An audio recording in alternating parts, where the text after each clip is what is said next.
میں کل کی بات کرنے لگا ہوں. میرے پاس ایک شخص, کل نہیں ساری پرسوں کی بات ہے, میں جنگ میں تھا, وہاں میرے پاس سوال آیا. اس وقت اہل سنت والجماعت کے موجودہ صدر حضرت مولانا محمد احمد لدھیانوی دامت برکاتہم بھی اسٹیج پر تشریف فرما تھے. سوال آیا کہ حضرت عمار بن یاسر رضی اللہ تعالی عنہ کو اللہ کے رسول صلی اللہ علیہ وسلم نے فرمایا کہ تو جس گروہ سے لڑ رہا ہوگا تو اسے جہنم اور جنت کے معاملے میں یوں دیکھے گا کہ تو جنت کی طرف بلا رہا ہوگا اور وہ تجھے النار جہنم کی طرف بلا رہے ہوں گے. کہتے ہیں حضرت عمار ابن یاسر نے تو حضرت معاویہ رضی اللہ عنہ کے خلاف لڑائی میں حصہ لیا تھا. اس سے پتہ چلا حضرت عمار کا گروہ جنتی, حضرت معاویہ کا گروہ نعوذ باللہ جہنمی ہے. سوال میں نے وہاں کہا, میں نے کہا بیٹا یہ سوال تیرا نہیں ہے, میں پرسوں جہاں جا رہا ہوں یہ اس ضلع سے سوال اٹھا ہے. غلطی تو یہی ہے کہ بیچارے نے اس حدیث کا ترجمہ پڑھا ہے اور وہ بھی کتاب کے ترجمے سے پڑھا ہے, ٹرانسلیٹر سے پڑھا ہے, رواہ گوگل و رواہ انٹرنیٹ پڑھا ہے, ماہرین سے نہیں سمجھا. یہ بے وقوف کسی ماہر کے پاس آتا تو ایسے بتاتا کہ اگر اس کا ترجمہ یہ کریں کہ وَيَدْعُونَكَ إِلَى النَّارِ, وہ تمہیں النار جہنم کی طرف بلائیں گے, اور اس سے مراد حضرت معاویہ رضی اللہ عنہ کا گروہ جہنمی ہے, تو پھر قرآن کی آیت سورۃ حدید آیت نمبر 10 رب فرماتے ہیں جو ہجرت سے پہلے ایمان لائے یا ہجرت کے بعد ایمان لائے, وَكُلًّا وَعَدَ اللَّهُ الْحُسْنَى, اللہ نے تمامی صحابہ سے جنت الفردوس کا وعدہ کیا ہے. میں نے کہا اللہ کا قرآن کہتا ہے یہاں جنت کا وعدہ ہے اور تم ترجمے سے سمجھ رہا ہے وَيَدْعُونَكَ إِلَى النَّارِ کہ اس سے مراد جہنم کی طرف ہے. ایک خبر واحد کو اٹھا کر اللہ کے قرآن کو کیسے توڑے گا؟ تو نے تو ترجمے سے پڑھا ہے نا. اے کاش تو کسی محدث سے سمجھتا, وہ پیغمبر کے صحابہ کے سینوں سے نکلے ہوئے علوم کی روشنی میں تجھے بتاتا کہ النار کا مطلب وہ نہیں ہے جو تو ترجمے اور ڈکشنری سے سمجھ بیٹھا ہے. سوال اٹھتا ہے پھر النار کا ترجمہ کیا ہے, پھر نار کس کو کہتے ہیں, کیا جہنم کو نہیں کہتے؟ میں کہتا ہوں وہ قرآن سے فیصلہ کراتے, کیا ہر جگہ النار کا معنی جہنم ہے؟ سیاق و سباق دیکھا جاتا ہے.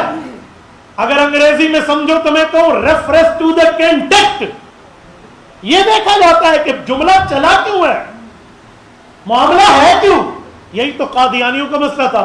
قادیانی کہتے تھے خاتم النبیین ختم اللہ سے نکلا ہے, ختم مہر کو کہتے حضور کے اوپر, حضور نے مرزے پہ مہر لگائی ہے.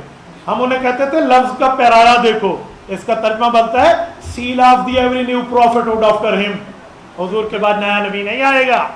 تم لفظ سمجھو, یہاں بھی تو لفظ سمجھو نا کہ النار قرآن میں بھی آیا ہے, ہر جگہ اس سے مراد جہنم ہے. اگر کسی ماہر سے پڑھا ہوتا تو وَيَدْعُونَكَ إِلَى النَّارِ کہ وہ تجھے جہنم کی طرف بلائیں گے, یہ غلط ترجمہ نہ کرتا, یہ غلط ترجمہ نہ کرتا جس سے حضرت معاویہ رضی اللہ عنہ کو گروہ پر ظالموں کو انگلیاں صاف کرنے کا موقع مل رہا ہے. سوال اٹھتا ہے پھر النار کسے کہتے ہیں؟ اٹھائیے سورۃ مائدہ, رب کریم کیا فرماتے ہیں, آیت نمبر 64 اٹھائیے. کلما اوقدوا نارا للحرب اطفاها اللہ. ترجمہ کرو, کسی سے پوچھ لو, محدث مفسر کے پاس آؤ کہ جس وقت وہ النار آگ کے معاملات چلاتے ہیں, کہو جہنم کی, کہتے نہیں اس سے مراد جنگ ہے. قرآن میں النار آ گیا, مراد جہنم نہیں ہے, مراد جنگ ہے.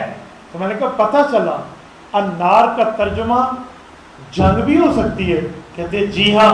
تو میں نے کہا قرآن کی اس آیت کے تحت اگر حدیث کا ترجمہ کریں وَيَدْعُونَكَ إِلَى النَّارِ کہ وہ تجھے جنگ کی طرف بلا رہے ہیں, کیونکہ اس فریق کا دعویٰ یہ ہے پہلے قتل کا بدلہ لیں پھر بیعت کریں گے. بظاہر یہ بات جنگ کی طرف بنتی ہے, اگر یہ اپنا اجتہاد ہے, لیکن یہ بلا جنگ کی طرف رہے ہیں. یہ ترجمہ کریں, حدیث بھی سچی رہتی ہے, آیت بھی سچی رہتی ہے, فرمان مصطفیٰ بھی ٹھیک رہتا ہے، فرمان خدا بھی ٹھیک رہتا ہے، لیکن ترجمہ اس کا کرے تو حدیث سچی بنے گی، آیت جھوٹی ہو جائے گی۔ اب بتا ماہر سے پوچھے کہ غیر ماہر سے پوچھے؟ کہتے مجھے تو سمجھ آ گیا، واقعی ماہر سے پوچھے، غیر ماہر سے تو نہیں۔ میں نے کہا اب؟ کہتے اللہ کی قسم اس جواب کے بعد تو حضرت معاویہ کے لیے دل میں نرمی آ رہی۔ میں نے کہا فیصلہ کر لو کہ رسول اللہ کے صحابہ کے لیے دل میں نرمی آئے تو بولنے والے کے دل میں ایمان ہے، سننے والے کے دل میں نرمی آ رہی۔ اگر سننے والے کے دل میں سختی آ رہی تو سمجھو بے ایمان بول رہا ہے۔